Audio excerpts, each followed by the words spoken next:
शाफे अगर पंजाब के अंदर इलेक्शंस होते हैं सूबाई असम्बली के, तो जो आज हमने सिंध के अंदर बलदियाती इंतखाबात का नतीजा देखा है, आपको कहीं करीब करीब उसकी कोई झलक नज़र आएगी?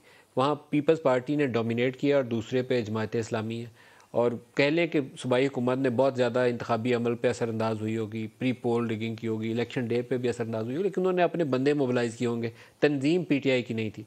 पंजाब के अंदर जो लास्ट बाई इलेक्शंस थे उसमें लगा कि पीटीआई डोमिनेट कर रही है।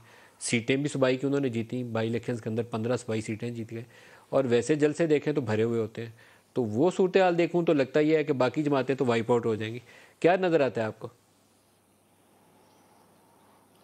मेरे ख्याल में कि पंजाब के हवाले से तो अभी जो सूरत हाल है वो मिक्स ही है, इसलिए कि जहाँ आप बात कर रहे हैं जलसों की, जलसे जो हैं वो आपको पता है कि 3-3, 4-4 डिस्ट्रिक्ट से लोग इकट्ठे करके तो एक जगह पर लाए जाते हैं।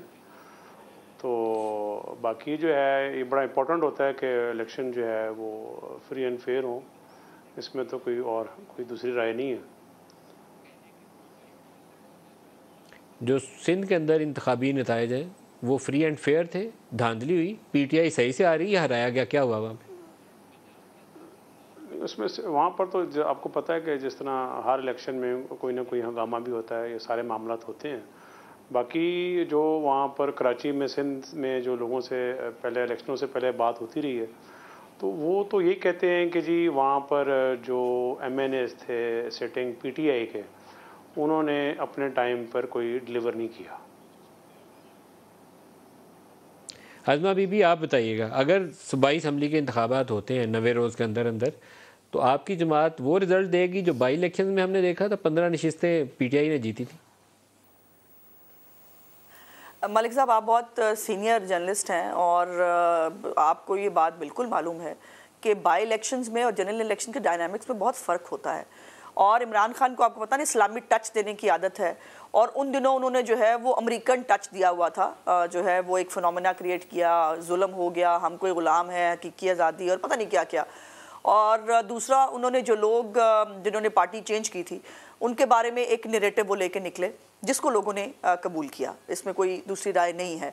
लेकिन दूसरी तरफ वो ये भी इल्ज़ाम लगा रहे थे मुझे हराने की कोशिश हो रही है, मुझे फलाना हो रहा है, लेकिन उन्होंने फिर भी 15 सीटें ले ली। अब जनरल इलेक्शन के अंदर लोगों को ये फैसला करना है, जो पंजाब असम्बली का जनरल इलेक्शन होगा, कि क्या उनको उस्मान बुज़दार मॉडल चाहिए या डाकू राज चाहिए, जो परवेज़ लाई साहब और उनके बेटे ने किया है। अभी जो परवेज़ लाई साहब के आखिरी 2 महीने हैं उनके अंदर वो रूडा के हवाले से हो, आपने बहुत बात की, आप उसकी डिटेल्स भी जानते हैं, और जिस तरह से मास्टर प्लान के ऊपर जो है वो अरबों रुपए की कमाई की, और इसीलिए मोहम्मद सलाई साहब अब गायब हैं, वो कहीं दिख नहीं रहे। और आज हमने अनफॉर्चुनेटली अभी तक उस पर आपने वो शुरू में बात की तो थी कि ये इस हद तक जाने के लिए तैयार है कि एक खातून 80 साल एमएनए जो खातून है उसको अगवा भी कराने के लिए तैयार है कि एतमाद का वोट जो है वो शहबाज साहब को ना मिल सके। सो ये हर तरह के हरबे आजमा चुके हैं पहले भी। अब भी एक बड़ा इंपॉर्टेंट इशू है, बिल्कुल टुवर्ड्स द एंड उसको हाईलाइट करना चाहूँगा। अज़मा, आपकी इजाज़त से आप भी चाहूँगा कि उस पर राय दें।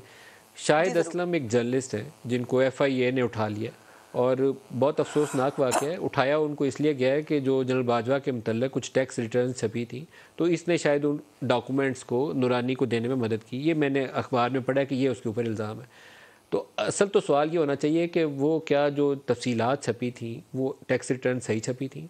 एसेट्स बियॉन्ड मीन का इशू है तो उसको देख लें, लेकिन जर्नलिस्ट जो खबर करता है, खबर तो इसी तरह की जाती है, उसको उठाया तो नहीं जाता, उसको तो वेरी वेल डन कहा जाता है कि शाबाश, गुड रिपोर्ट। तो मुझे ये बात आपकी हज़म नहीं हुई, ये तकलीफ दे है। एक तो जो जर्नलिज्म का असूल है उसके मुनाफी आप चीज़ें उसके साथ कर रहे हैं, उसको पकड़ के अंदर बंद करके कह रहे हैं कि बताओ पासवर्ड क्या है, कैसे खबर आई, डॉक्यूमेंट किसने दिए। ये तो जालमाना फेल है, आपकी हुकूमत कर रही है, आपको इससे पीछे हटना चाहिए। अज़मा, मुझे डिटेल्स का मालूम नहीं है मलिक साहब, लेकिन देखिए उसको अगर उसके ऊपर एफआईआर होनी चाहिए या जो भी कानूनी तरीकाकार है, और अगर उसकी गलती नहीं है तो यकीनन उसको रिहा भी होना चाहिए। मुझे इसके बारे में डिटेल्स नहीं है, मैं ज़्यादा एफआईआर क्यों होनी चाहिए? मैं खबर रिपोर्ट करूं तो मेरे पे एफआईआर दर्ज होगी, किस असूल के तहत होगी? नहीं होनी चाहिए। मुझे नहीं मालूम ना, देखिए मुझे मालूम नहीं है मलिक साहब। हो सकता है कि सिर्फ खबर की वजह से नहीं, कोई जो ब्रीच है, किसी कानून का ब्रीच हुआ हो, किसी चीज का ब्रीच हुआ, कोई ब्रीच नहीं है, मालूम नहीं है, ये दुरुस्त तरीकाकारी नहीं है। देखिए, ये पिछले 4 साल भी यही काम होता रहा है। वो अबसार को गोली लगी, असद तूर को मारा गया, नुरानी को या मार पिटी और पता नहीं किस किस के साथ ज्यादती हुई, मतीउल्लाह को उठा के ले गए। मैं तो इन चीज़ों की सारों की मजम्मत करता हूँ। वो बिल्कुल आप दुरुस्त कह रहे हैं, ये सब बिल्कुल मजम्मत करनी चाहिए, लेकिन वो गोलियां मारना और वो करना वो तो बिल्कुल और बात है ना। उनसे सवालात पूछे जा रहे हैं या वो अंडर इन्वेस्टिगेशन है, मेरी जाती राय में अगर आप पूछे नहीं होना चाहिए, लेकिन अगर FIA ने ये किया है तो उनके पास कुछ जस्टिफिकेशन होनी चाहिए।